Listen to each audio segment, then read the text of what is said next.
Hey, hey, hey, Pajama Grandma, Sharon Horne-Ellstrom here. Obviously, Friday night, not quite 9 o'clock, almost bedtime for a grandma, but wanted to get online and have a little bit of a discussion about the attractive character. I don't even know what accent that was in. Obviously, it's been a long day. The attractive character. And part of why I want to talk about that and get some input if anybody hops on is because I'm leading a group of people through the Expert Secrets book. And of course, the first bit of that is all about the attractive character. And as I'm going through the training and teaching and reading the book for, like the fifth or sixth time, it got me thinking about my attractive character and how I came up with it and why I came up with it. And is it still a good fit for me? Now, I came up with it because it is me, but is me who my ideal customers really want to listen to? Maybe yes, maybe no. Have to think through that a little more clearly than I did originally. I originally came up with the idea of Pajama Grandma because I don't even remember. It was doing some stuff online and was following, of course, our favorite goat farmer, Dana Derricks, and my very favorite unicorn personality, Jim Edwards. And somehow we got into a discussion about attractive characters. And I was joking that I would be the Pajama Grandma, because I'm sure at the point we were having the conversation, I was still in my pajamas, or at least in my robe, because, I'm still in my pajamas and robe, the same one that I put on this morning. I'm probably one of the only people who actually gets up and puts on pajamas instead of putting on clothes now. Now, what started as something I was doing because I was staying in my pajamas longer than I probably should have has turned into, now I get up and I put on pajamas and robes on purpose. Just kind of funny, right? I think it's funny, but it's very me, and I'm very, very comfortable. So I contend that I am probably the most comfortable, attractive character on the internet right now. I tend to go toward comfort. And I don't know if that's a good thing or a bad thing. I only go for comfort in my physical body and my physical clothes, because I definitely am stretching my comfort zone by doing some of the strange things that I've been doing with respect to developing my attractive character. To get myself brave enough to do Facebook Lives, I've done some pretty funny things. I mean, I've done a Facebook Live in my bathtub, much to my children's dismay and horror. I actually did that. I've done a lot of them in my curlers, in my hot rollers, which is definitely a comfort zone stretching activity. I've done Facebook Lives inside, outside, climbing on rocks, as a matter of fact. But I think that just doing them, just doing them every day makes a huge difference. I started earlier this year, doing a Facebook Live every day. And now I'm in a mastermind group where a group of us have challenged each other and are holding each other accountable to doing a Facebook Live every day. Now, since I was already doing them, I kind of feel like I'm cheating, because I just get to share one of the ones I'm already doing in the group, but I was already doing them. So I guess it's not really cheating, although it kind of feels like it's cheating. So I don't know what everybody's doing tonight. Probably out having beers or wines or whatever else most people do. Since I'm divorced, I don't do that much anymore. I don't go out and socialize and things anymore. I'd rather be building my online business, which probably tells you I'm kind of a nerd, and I'm okay with that. I like being a nerdy pajama grandma. But the whole attractive character thing got me thinking about, is my attractive character really saying what I wanted to say? And I guess it depends on your opinion and how you look at a pajama grandma. I look at a pajama grandma from the perspective of, I have the freedom to work when I want, where I want, and what I want. And if that happens to be in my pajamas and I can make money in my pajamas, so be it. Other people might look at it, especially the target market I'm working with, is people with chronic pain or chronic illness. And I've had a couple of people, not in my demographic, of course, but other people like friends and family, advise me that doesn't make sense, because people that are chronically ill or chronically sick or chronically in pain want to get out of their pajamas and get out of bed and just be normal. And I'm like, okay, well, none of you have chronic pain. So I hear what you're saying, but you don't necessarily know.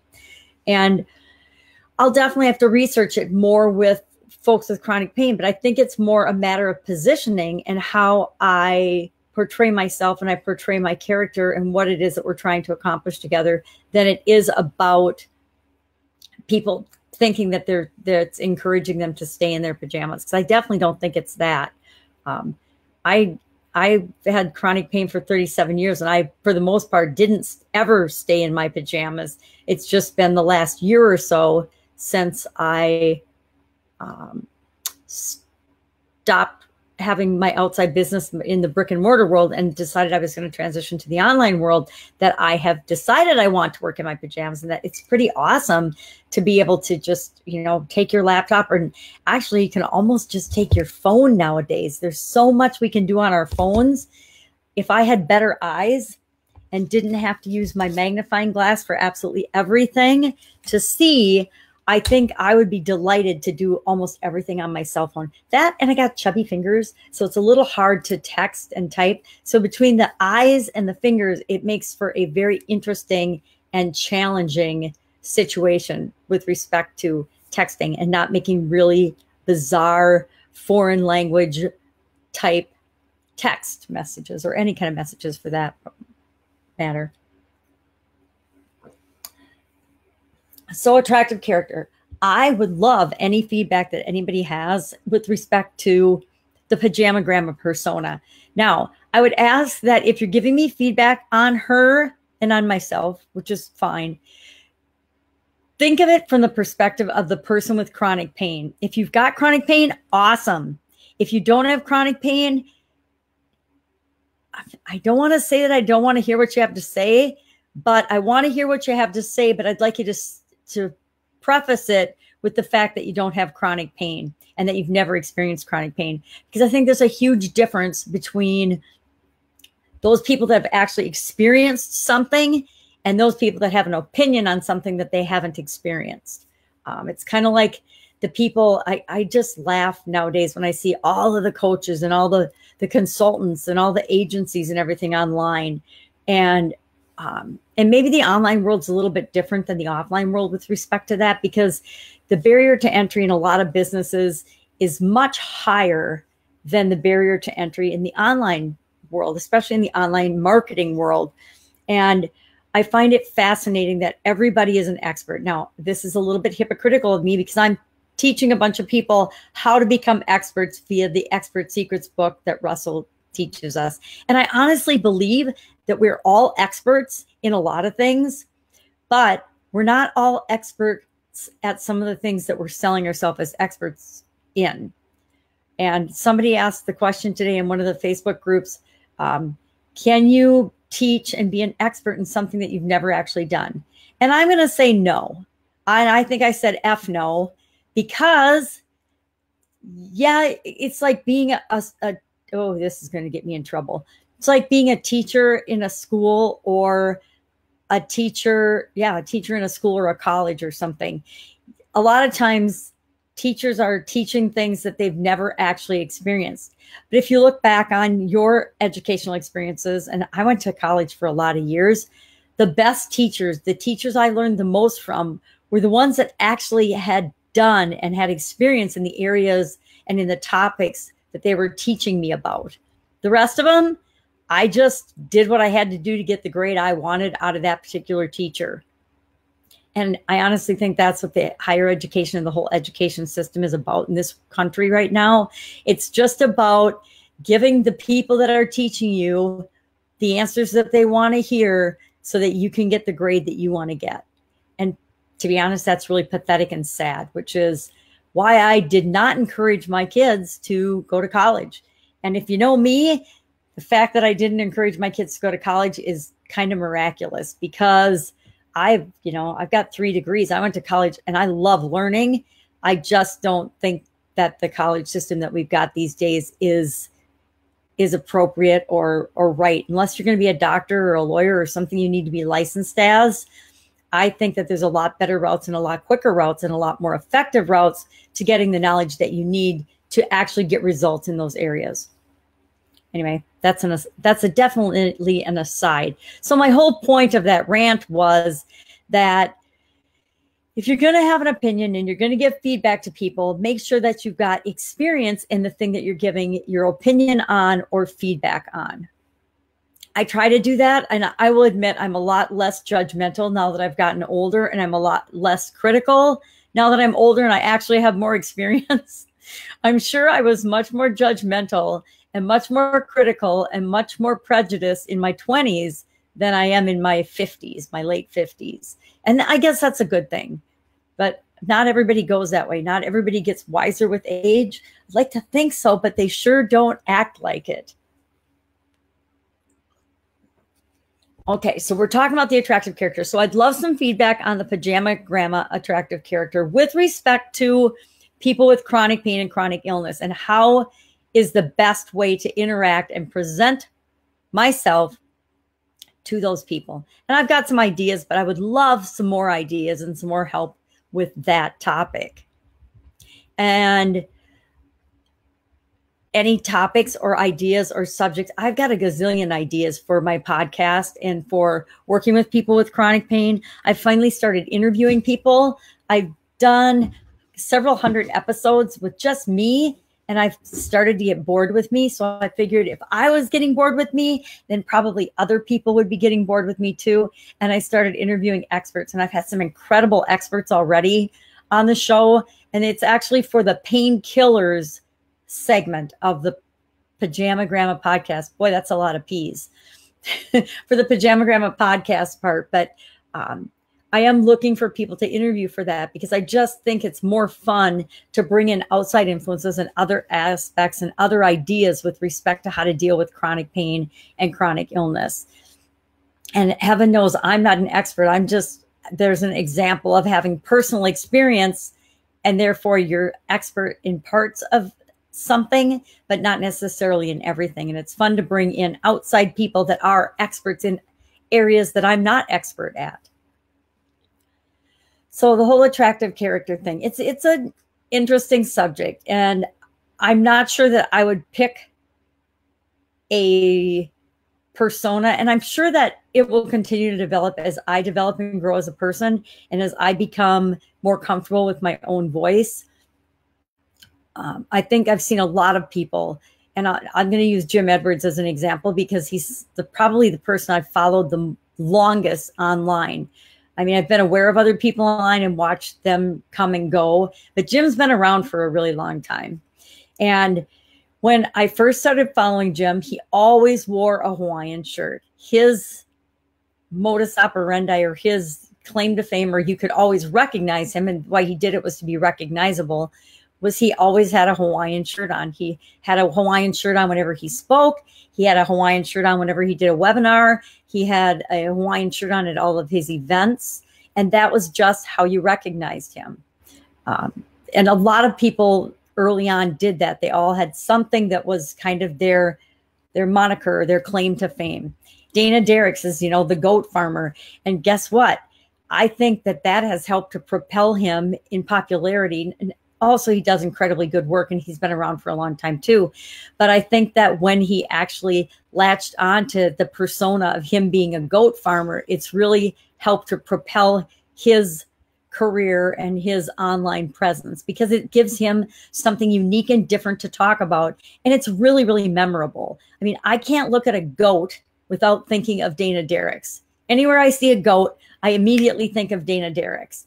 Anywhere I see a unicorn or think of a unicorn or hear about a unicorn, I think of Jim Edwards.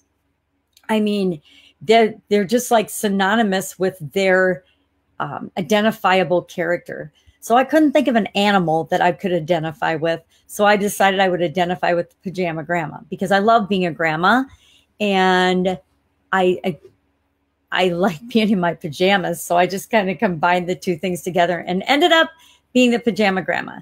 And chronic pain has just sort of found me as my focus, since it's been such a big part of my life. And it's such a big part of everyone in my household's life right now. All of us have been experiencing chronic pain or chronic illness, in my case, for totally different reasons. And that's, I think, part of what makes it so fascinating to me. And that's what really helped it drive it home to me, how important it is that I work on chronic pain and help people to kill their chronic pain, because it does stem from so many different sources. It's not like, a lot of diseases, a lot of illnesses, a lot of ailments, you can trace the root cause. You can figure out what's going on and why it's happening in someone's life.